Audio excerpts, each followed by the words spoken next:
for so many of those matchups against Kobe Bryant, either as assistant coach or just a fan sometimes watching Kobe play during the playoffs and stuff. How do you put into perspective what this man was able to accomplish on a basketball court? You can't.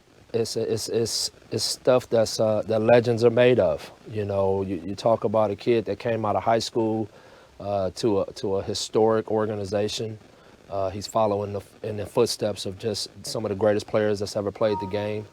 And he wanted to be the best of all of them. And through his work ethic, through his determination, through his incredible talent, he put himself right up there at the top. And, you know, I was just lucky enough to be a part of some of those games. You know, he kept me up a lot of nights getting prepared on how to just slow him down. And rarely did we ever. And, you know, I know what he meant to Dwayne and LeBron and Chris Bosh, you know, spending time with him at the Olympics and, you know, the way he mentored those guys and the way he took time out to really try to share, you know, what he knew with other players and to grow them. You know, I know that was invaluable to them. And, you know, I can only imagine what they're going through today. The only one I've texted with so far and talked to is Dwayne. But, you know, what LeBron must be going through right now after breaking his record and knowing that bond and that friendship that they had, you know, all of our hearts are just broken. Dave, that's some really good insight, and I wish you could expand a little bit more on that because, you know, when Dwayne Wade and LeBron were coming up, clearly they looked at Kobe Bryant as an idol or something to aspire to in terms of their career. But once they got in the league, they're also competing against him as well. I remember the Christmas Day game when Shaq had gone to Miami for the first time, and Dwayne Wade was the guy who really closed out that game that Miami won in Shaq's return. But then you brought up the opportunity that they had to share the court together with the Olympic squad. How did they approach Kobe, and what did they glean from him in those moments that impacted their careers from that point going forward? It's funny, man. You know, you look at these guys as these icons and these great players in their own right, and I can tell you for sure that they all looked up to him. And what does that say about a Kobe Bryant when you have a LeBron James and a Dwayne Wade looking up to you? And what I think he really taught them was, you know, one, don't cheat the game. You know, put in the time to be great. You know, it's just not going to be happening because it's not going to happen just because you show up. And know your history. You know, what people don't really understand about Kobe Bryant and LeBron James and Dwayne Wade is these guys are basketball encyclopedias. They know everything about the game. They pay tribute to the ones that came before them. And Kobe instilled that in them in a lot of ways. And, you know, for him not to be around to be able to share what he knows to the younger generations and to the generations to come, you know, it's just such a huge hole that's left in the game of basketball and left in all of us, you know, especially us people from Los Angeles, what he meant to our city.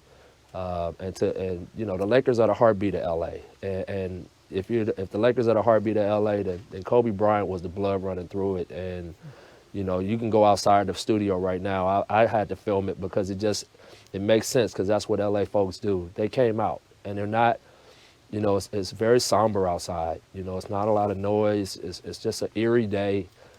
We woke up this morning, my wife opened the curtain at, you know, 7:30 this morning. She goes, God, it's gray outside.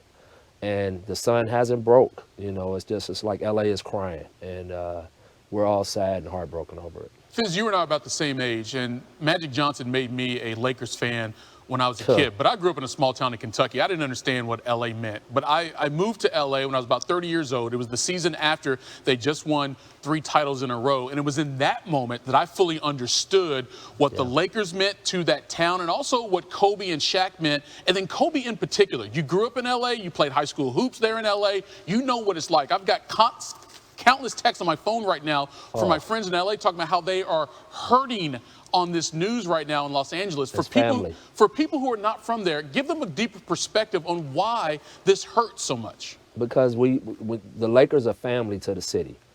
You know, that's just what it is. And it's no knock on the Clippers. You know, Doc Rivers and those guys, I love those guys. But this right now is about the history of our city. And the Lakers are LA. And we really looked at the Laker players and staff as our own family. And even when we didn't know them as kids, we acted like we knew them. Because they would drive through our neighborhoods. You would see a guy passing by and honking at you, or, you know, catch a guy at a gas station or something like that. And so, you know, like I said on the jump just a few minutes ago, you know, growing up with Magic Johnson and Kareem and Worthy and Bob McAdoo and all of these great Laker players when I was a kid and watching them on the floats and the parades, you thought there would never be another Showtime. There would never be another Magic Johnson type player that would come here and you know, just take the city by swarm. And here this kid comes, 18 years old, Kobe Bryant, you know, we get this guy and everybody is just like, who is this kid? He speaks 2 languages. He's,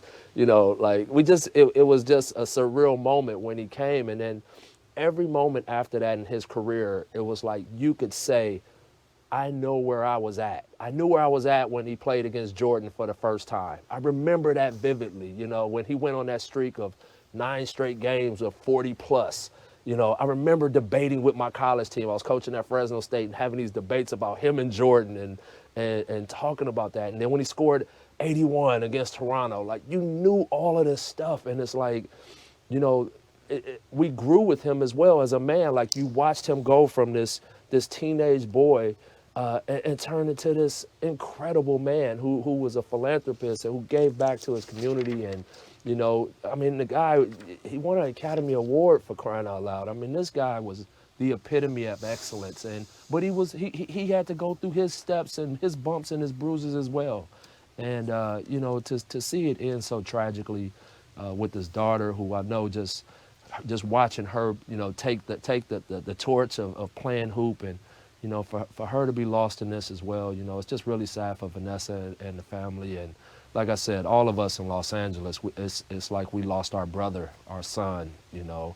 Some kids, you know, their dad, like Kobe Bryant was that figure for people in Los Angeles. All right, Fizz, let's get real on one aspect about Kobe here. At the height of his career, at his absolute peak, there are a lot of dudes that didn't like Kobe Bryant, especially if you had to guard him, you had to play on the other team. Like, he didn't have a lot of close personal friends among teammates, sometimes with the Lakers, let alone other players on other teams. But at the tail end of his career, as he evolved from a maturity standpoint as a man, you start to see him create more of those relationships with guys around the league. And so by the time that he retired, it was like a farewell tour, and guys were giving him the respect and praise that he deserved. How would you describe that evolution of Kobe Bryant towards the later years of his career? Well, because, you know, when he was in the middle of it all, Kobe was a throwback.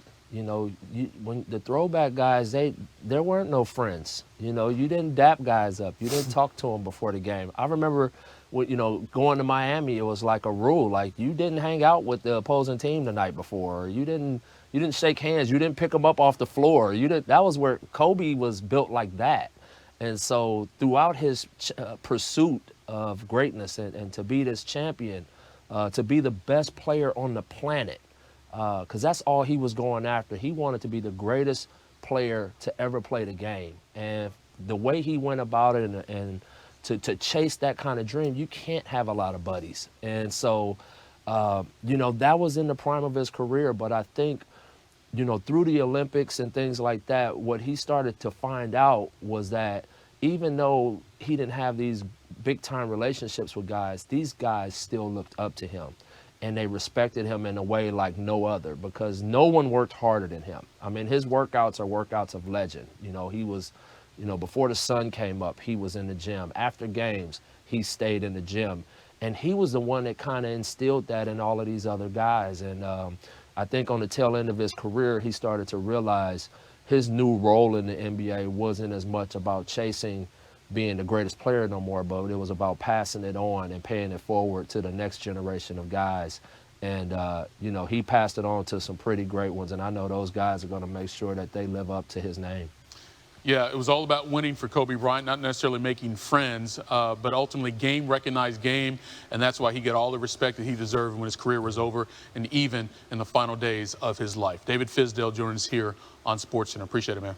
Thanks for having me. Of qualms about saying, I want to be like this guy. I want to be compared to this guy. From the game to the mannerisms, yeah. Michael Jordan has weighed in, quote, I'm in shock over the tragic news of Kobe and Gianna's passing. Words can't describe the pain I'm feeling. I loved Kobe. He was like a little brother to me. We used to talk often, and I will miss those conversations very much. Jordan went on to say, I am in shock over the tragic news of their passing. Once again, this is the first part of the statement that I just recited. Words can't describe the pain I'm feeling. His love for Kobe, he was like a little brother to me. We used to talk often, and I will miss those conversations very much. Yvette, that's his wife, joins me in sending my deepest condolences to Vanessa, the Lakers organization, and basketball fans around the world. Kobe Bryant, dead at the age of 41. Michael, survived by his wife and his 3